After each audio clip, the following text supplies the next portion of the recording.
We have all heard that breastfeeding is best, but is it really best? What are some of the challenges that new mothers encounter? Today we'll explore some of that by talking to some real mothers about their own challenges. No, it was not. My milk came in days later, so it was difficult for me, and he was born hungry.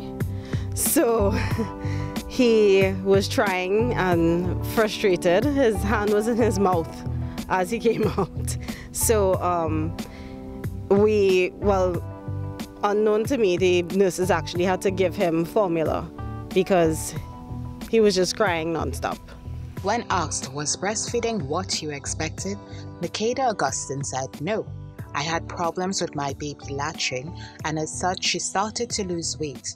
I also lost a lot of weight because of the stress to get it right.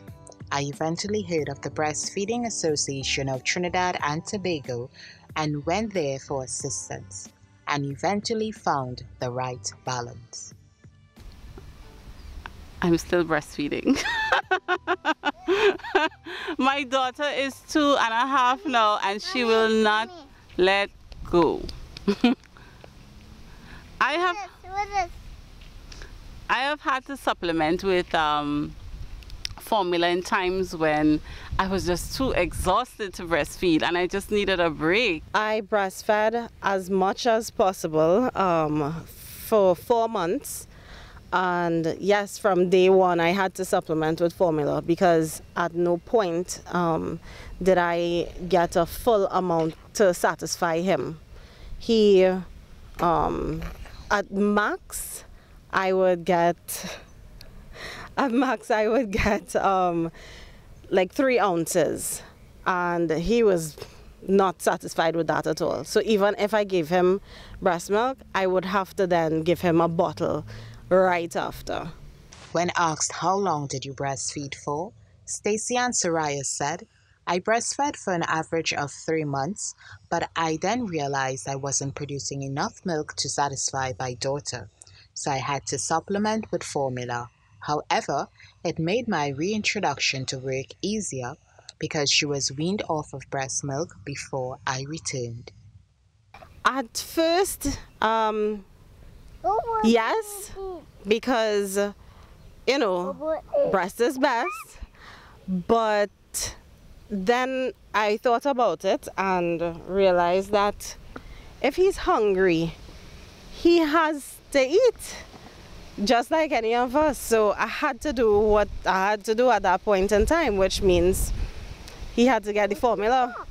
They called me the milk machine. Did I always meet the supply demands?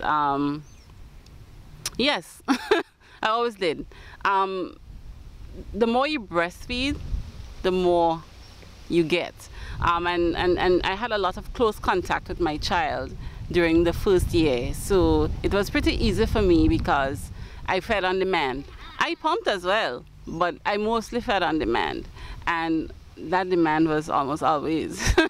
So I always think that when I pump, I could never get I don't think I could satisfy her with the pumping as much as I could when I breastfed. Yes, I did. I tried the vervine leaves, all the old wives' tales with thank you, with drinking, having oatmeal and so on. I had oatmeal every single day. I was drinking water while trying to breastfeed. When asked what old wives' tales did you use, Patrice David said, the old wives' tales that worked for me was the vervine leaf. It caused me to produce a surplus of milk. I also used the breast milk for a lightning cold that I ended up getting and to remedy any cold in my baby's eyes. My greatest challenge breastfeeding would probably be to be always available when the baby wanted it. It's like you never really had time for yourself. You as a mother, you basically you live to supply milk. So there was no me time. There was no time to to go to the bathroom and spend 20 minutes, 30 minutes taking a long shower. There's no opportunity for you to go to the supermarket and just walk through the aisles. You just had to focus on making sure that that child was breastfed every hour, on demand, whenever they wanted it. Sometimes it was a bit inconvenient because you'd go to places that you didn't feel comfortable popping out a breast. When asked what was your greatest challenge, R.B.M said, "My greatest challenge was managing my time around 3 kids and my husband. The youngest child at the time breastfed every 3 hours, so I had to see about the other kids and prepare meals for my husband and myself between the 3-hour period. However, the bond that is created and the benefits of breast milk is worth that time management." Because I was so used to breastfeeding on demand, your breast and your body would respond naturally. So every hour, on the hour, I felt my breast milk coming down. It was time to feed. So that was difficult because I'm at work, I have tasks to complete, I have meetings at 10, and here you are making breast milk, and sometimes it will mess up your clothes. It could be embarrassing. I didn't work with a pump. Sometimes I thought that I could manage, but it was a little difficult at first. But as the baby started to breastfeed less, because I was at work and got used to the fact that I was no longer there, and she started to eat as well, it became a little simpler. I still pumped at work, and I took milk home, but sometimes I'll be honest with you, the first couple of weeks I got really ill.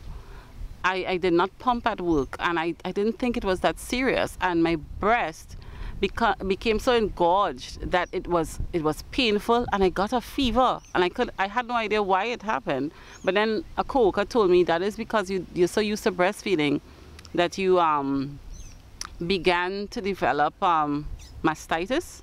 That's what it is. And I didn't even think that was a real thing until I heard about it. When asked what was the transition like back to work, Nicole St.Hill Ramdass said, "For me, transitioning back to work had its stresses. I worried about my supply, if I would be able to pump enough to feed him while away, if he would take milk from a bottle, if my supply would deplete, if I would have to eventually give him formula, and most importantly, if I would lose the bond breastfeeding created between us. Looking back now, stressing did not help, and it is also known to impact your milk supply. But I recommend to new moms who are heading back to work, buy a pump, whether it be electronic or manual. Talk to your HR manager or supervisor to work out breaks for you to be able to pump. Filter advice given by persons.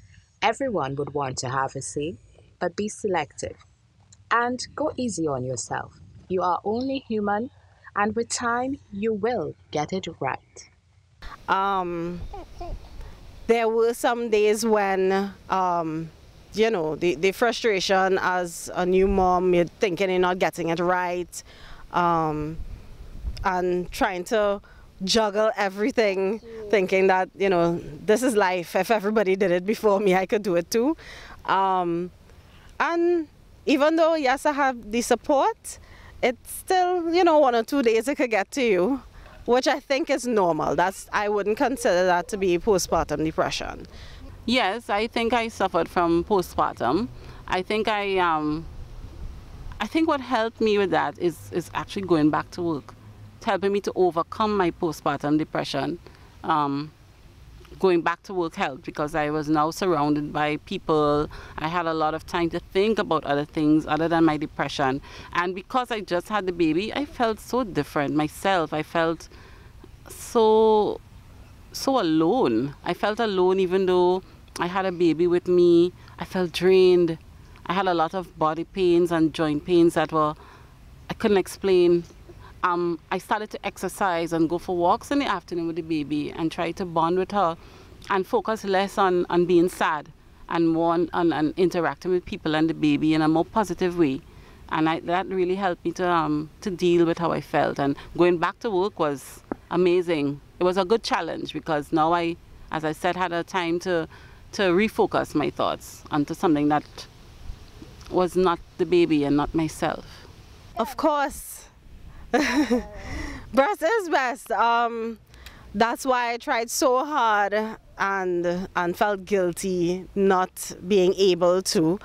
But I think that the world needs to understand that not everybody has the ability to produce as much milk as the other. And yes, we do know that breast is best, but don't make mothers who can't produce milk. I mean, it's not our fault, right? So don't make us feel like we're bad mummies for giving formula. Yes, I would encourage any mother for as long as possible to breastfeed. I can give you some of the benefits of breastfeeding.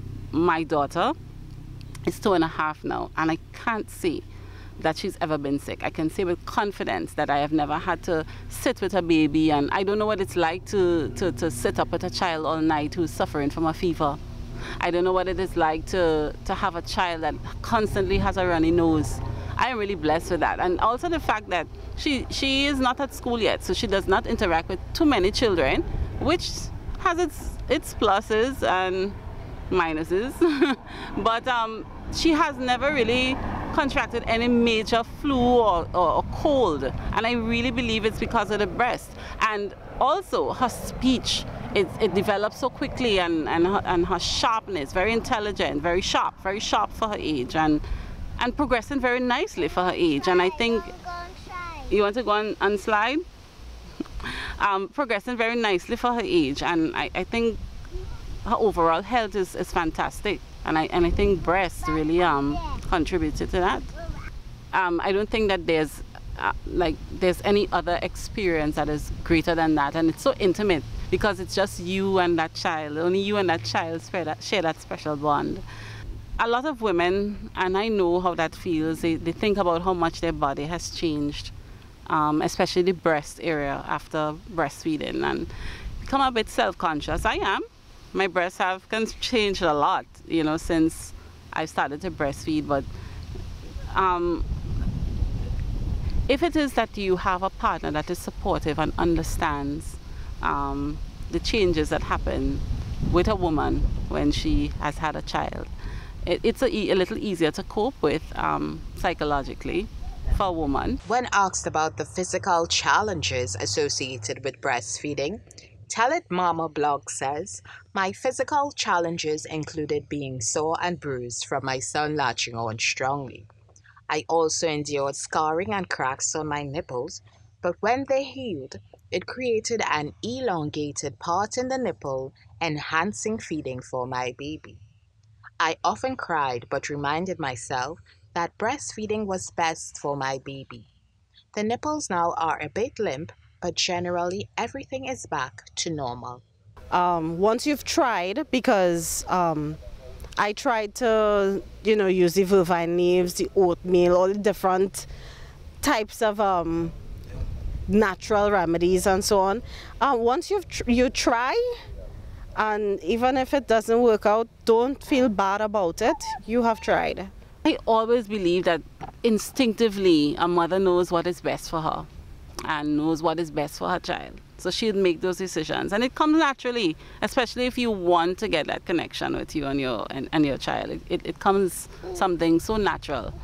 If you're having difficulties, sometimes like my pediatrician, she tried to assist with getting him to latch on properly. There are places that you can go to get help if it doesn't happen naturally, because it doesn't happen naturally for everybody. So if it doesn't happen, seek help, and really try to let the baby be relaxed, let the mother relax, because I think that's the main part. You're so anxious trying to get this thing to work right, and sometimes the anxiety then throws off the situation and baby isn't able to latch on properly and so on. Self-acceptance is so important being a mother. You have to remember that you have a growing child that is looking to you as a role model. The child is looking to you as an example of how to live their lives. And if you constantly think about yourself and how your body looks, I don't think it's a good setup. just it's so important just to be able to share that bond and just be that constant source of support for the child. When asked about any additional advice or recommendation for moms, Sommer Quamina said, "I dealt with breast engorgement a lot. My advice to moms is to take a warm bath or place a warm towel on your breast to get the milk out and ease the discomfort. Also, letting the baby feed helps with taking away that discomfort." So we have looked at some of the challenges and how some of the moms have combated them. In another episode, we will actually be going to a breastfeeding specialist to get some more advice on how to deal with issues while breastfeeding. So that's it. This is GiGi, and this has been a breastfeeding experience. Ciao.